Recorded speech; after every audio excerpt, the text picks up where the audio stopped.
I've learned from in the past, a lot of times I've talked about being into straight guys. Now, this conversation is something that has upset and also confused quite a lot of people. So in order to provide a little bit more context, I would like to play a clip from Tati's friend Jeffree Star's video titled "The Truth About My Relationship." I was single for a long time, and the reason why is because I am really not attracted to anyone but what we call in this world as a straight male or a normal dude. And what I mean by that is, like, you know, I am really into straight guys, and I know that is going to not be surprising to a lot of you. So, you know, from just traveling everywhere and meeting dudes all the time and being around that world for so long, I really kind of fell into a trap of always being someone that was kept like the secret. And when you are someone like me who is, you know, I get asked all the time, even every day on my channel, you guys, I get comments, are you a guy? Are you a girl? Are you transgender? Are you trying to transition? What are you? Being someone that is like me, that is a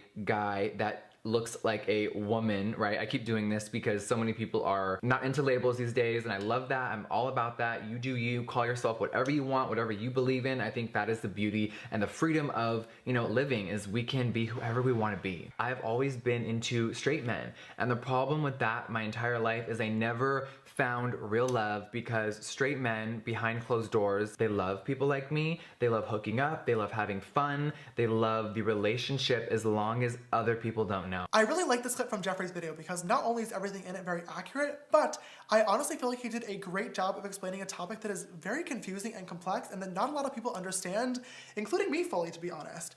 Yes, as a gay man, I am attracted to men, and in the past, whenever I have found a guy cute on Instagram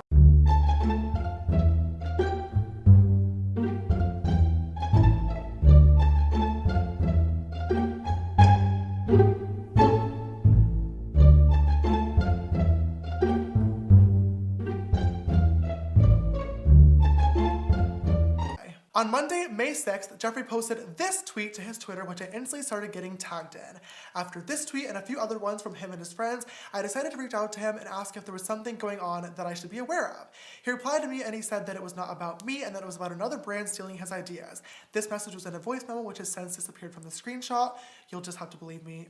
I have literally no reason to lie at this point. Even though he said it wasn't about me, I still asked to talk to him, but he said he was unavailable. A few hours later, while I was getting ready for the Met Gala, I got this text from Jeffree. Concerned but mostly really confused, I reached out to him about meeting together in private in hopes to speak together and figure out the misunderstanding, but he didn't reply.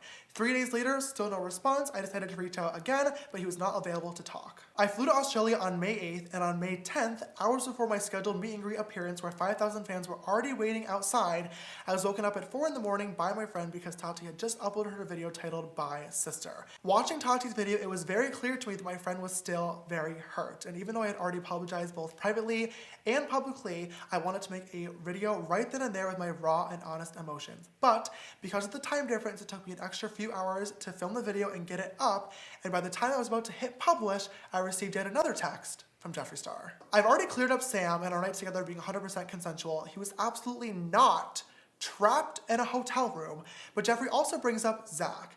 Zach is his boyfriend Nate's brother, and not only did I not pursue Zach, who identifies as mainly straight, but it was actually Jeffree who suggested that I talk to him in the first place. Hey, Nate's brother is single and mainly straight, right up your alley. Sounds good. And he sounds great for me. And he just moved here. Work. Zach and I talked on Snapchat for maybe a total of 10 selfies back and forth to each other. He was super sweet, but it was very clear to me that he was not actually interested, and the conversation stopped before anything could even get remotely flirty at all. With everything going on, I did not reply to Jeffree's text in the moment. A few days later, on Monday, I woke up again in the middle of the night from a phone call from my little brother Ian, who was very upset. He told me he had tweeted saying, "Why do people act so tough online about somebody from his hometown who was bullying him?"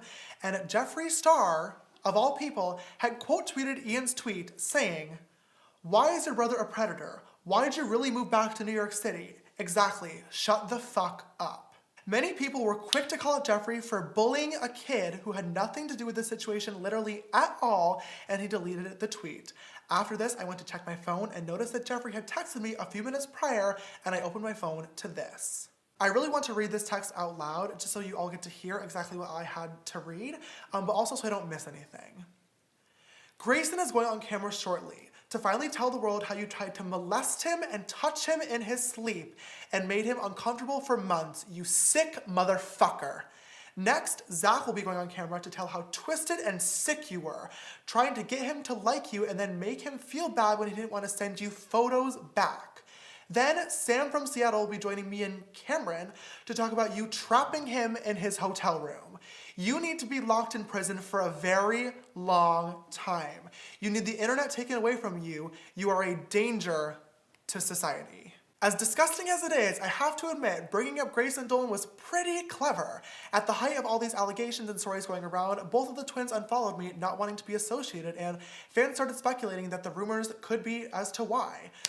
Too bad that aside from our pre-planned collaborative jokes that happened in the Sister Squad videos, me and Grayson flirting, nothing ever happened between us. And when all this went down, I knew Jeffree was lying because the twins were two of the first people to call me and make sure that I was okay. I already mentioned Zach, and I still have no idea who the Cameron Jeffree is referring to in this message is, but he also brought up Sam last, who we also already talked about. Later on that day though, Jeffree was right. Sam did upload a video to his YouTube channel telling the whole story. He left out almost all the details and included an illegally recorded FaceTime call, which was on May 2nd, told you to remember that.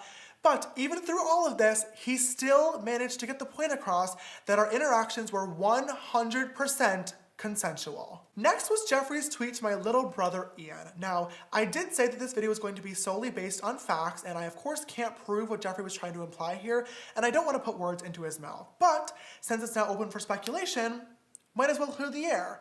Ian actually went home for a few different reasons, but it's temporary. He had to get his wisdom teeth taken out, and he's also working on different modeling opportunities in New York City, and I am so incredibly proud of him. But he was also having a really hard time in LA. Dealing with a public breakup and negativity online sent him into diagnosed clinical depression, which he is now being treated for, and he wanted to be with my parents. Nothing more. Last but finally not least, Jeffree posted this tweet claiming he hadn't seen me since February and that Nate banned me from their home. Now, this so-called ban is the first time I'm ever hearing of this, and I just think it's really funny that Jeffree brought this up, considering the fact that he's tweeted me twice in between February and now saying that he missed me. Regardless, he ended that tweet by saying I was a danger to society and everything in Tati's video was 100% true. Adding insult to injury, not only did Jeffree text me, but he also went out of his way to text my best friend, Drew, this lovely message trying to turn him against me. Jeffree's messaging about me both in private and in public was hurtful, defamatory, extremely excessive, but most importantly, literally all based on lies. I wish I knew why he was doing all this, but at the same time, his track record with public feuds makes none of this a surprise. Tati made a video telling stories about me and publicly humiliating me, and now I have serious allegations against me that could be detrimental.